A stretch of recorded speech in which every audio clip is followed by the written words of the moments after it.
Hi friends, welcome back to my channel Sahasra unique world. చాలా days అయిపోయిందండి videos upload చేయలేకపోయాను, కొంచెం health బాగాలేక. ఇక నుంచి నా యూట్యూబ్ ఛానల్లో డైలీ షార్ట్స్ పోస్ట్ చేస్తూ ఉంటాను, అలాగే లాంగ్ వీడియో కూడా పోస్ట్ చేస్తూ ఉంటాను. ఇక నుంచి గ్యాప్ అనేది ఉండదన్నమాట. సో ఇలాంటి వీడియోస్ నా ఛానల్ కొత్తగా చూసే వాళ్ళైతే ఫస్ట్ నుంచి నా ఛానల్లో ఇలాంటి వర్క్స్ చాలా సింపుల్గా, ఈజీగా, నార్మల్ నీడిల్తోనే ఎలా స్టిచ్ వేసుకోవాలనేది ఫస్ట్ నుంచి నా యూట్యూబ్ ఛానల్లో చెక్ చేస్తే మీకు అర్థమవుతుందండి. నేను ప్రతి వీడియో చాలా డీటెయిల్గా ఎక్స్ప్లెయిన్ చేస్తూ వీడియోస్ పోస్ట్ చేస్తాను.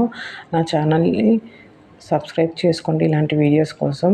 అలాగే నా వీడియోస్ మీకు నచ్చితే లైక్ చేయండి. ఇదే కాదండి, నా యూట్యూబ్ ఛానల్లో ఎంబ్రాయిడరీ స్టిచెస్ నార్మల్ నీడిల్తో ఎలా కుట్టుకోవాలనేది కూడా దీన్ని ఈజీగా ఒకసారి స్టిచ్ వేసి చూపించాను. అలాగే డిఐవైస్ సింపుల్గా ఎలా రెడీ చేసుకోవాలనేది నా యూట్యూబ్ ఛానల్ ద్వారా మీకు వీడియోస్ పోస్ట్ చేస్తూ ఉంటాను. నా ఛానల్ని కొంచెం సపోర్ట్ చేయండి. ఇలాంటి వీడియోస్ కోసం నా ఛానల్ని సబ్స్క్రైబ్ చేసుకోండి. Thank you for watching.